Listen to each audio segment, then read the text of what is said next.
श्रावण की शिवरात्रि में, श्रावण के सोमवार में इतना महत्व क्या रहता है कि आप 12 महीने शिवरात्रि पर ऑनलाइन पूजन नहीं कराते, पर सावन के महीने की शिवरात्रि आई कि आप ऑनलाइन पूजन कराते हो और पूरा विश्व, देश, भारत देश ही नहीं पूरे विश्व में, विदेशों में भी लोग ऑनलाइन पूजन करते। आखिर क्या रहता है? मेरी जीजी से, मेरी बहन से निवेदन है, तुम दुनिया के साल भर में कितने भी व्रत कर लो, तुम कितने भी उपवास कर लो, तुम कितनी भी पूजन कर लो, तुम कितना भी अनुष्ठान कर लो, सारे व्रतों पर, सारे अनुष्ठानों पर, सारी पूजन पर सावन के महीने के जो सोमवार होते हैं, जो शिवरात्रि होती है, जो प्रदोष होती है, ये पूरे साल के व्रतों पर प्रबलता प्रदान करते हैं, बल देते रहते हैं।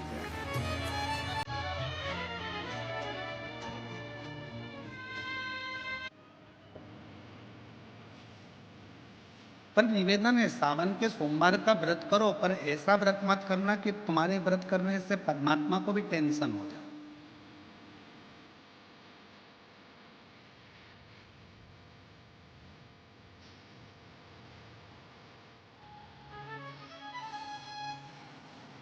कई माताएं व्रत कर लेती हैं, मेरा सावन का महीने में व्रत है, पूरा 1 महीना व्रत करूंगी, 1 लौंग खाऊंगी, 1 गिलास दूध लूंगी, इसके सिवा कुछ नहीं लूंगी, 1 फल खाऊंगी, इसके सिवा कुछ नहीं। बहू बेचारी बोल रही, मम्मी शुगर ऊपर नीचे हो जाएगी, तुम्हारा बीपी ऊंचा नीचा हो जाएगा, तुम तो खाओ पियो। अब आपको पूरे महीने भगवान शंकर की आराधना भी करना है, पूजन भी करना है, अर्चना भी करना है, जाप भी करना है, कथा भी सुनना है, मंदिर भी जाना है, और मालूम पड़ा ऊपर से तुम बीमार पड़ गए। बीमार पड़ गए तो क्या मंदिर जा पाओगे? जम के तो बोलो, आराधना कर पाओगे? बैठकर भजन कर पाओगे? कथा सुन पाओगे? नहीं।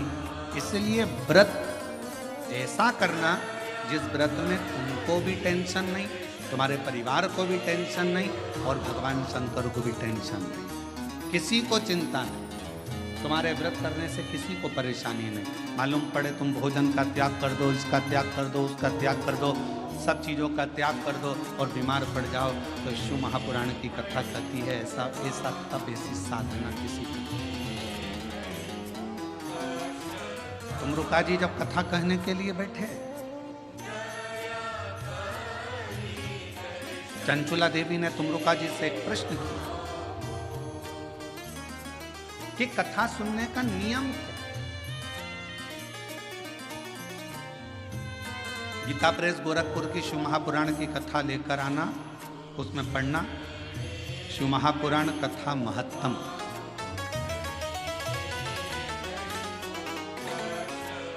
कथा को सुनने का नियम क्या है, ये भागवत में भी पूछा था। परीक्षित ने सुखदेव जी महाराज से पूछा था कथा सुनने का नियम क्या? शिव पुराण में चंचुला देवी तुमरुका जी से पूछ रही हैं कि कथा सुनने का नियम क्या?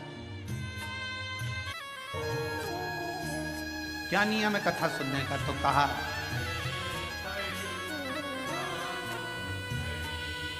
एक समय फलहार करो, शिव महापुराण की कथा को श्रवण करो, भागवत कथा को सुनो। इतना ना बने, एक समय फलहार करो, दूसरे समय भोजन करो, और शिव महापुराण की कथा को जरूर सुनो।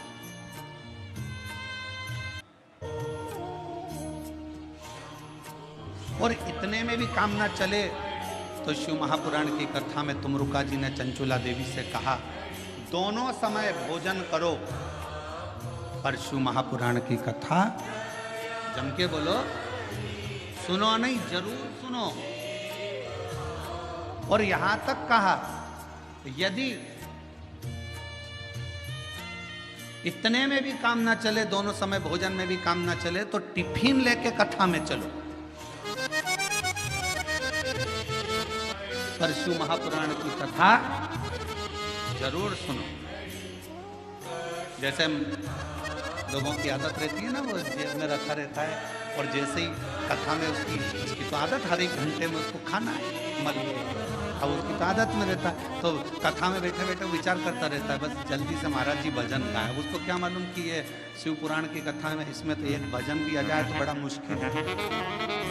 फिर वो जेब में से एक भजन आएगा, जब वो निकालेगा मलेगा, जैसे महाराज जी भजन गाएंगे फटकी मारेगा, और जैसे ही महाराज जी कहेंगे हारा हारा,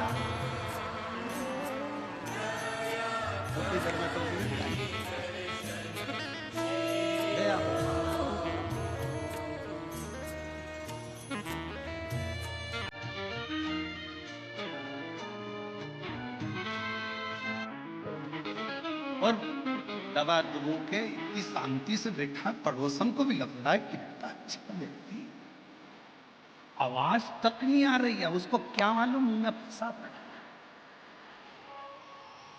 आवाज। अब ये तो शंकर जी जाने और वो जाने। उसकी पत्नी जानती थी तो उसने तुरंत कह दिया, खा लिया,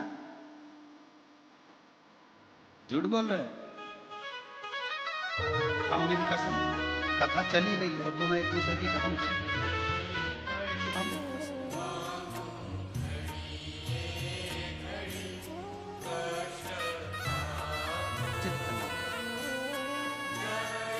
मन को स्थिर शिव तत्व की शंकर जी।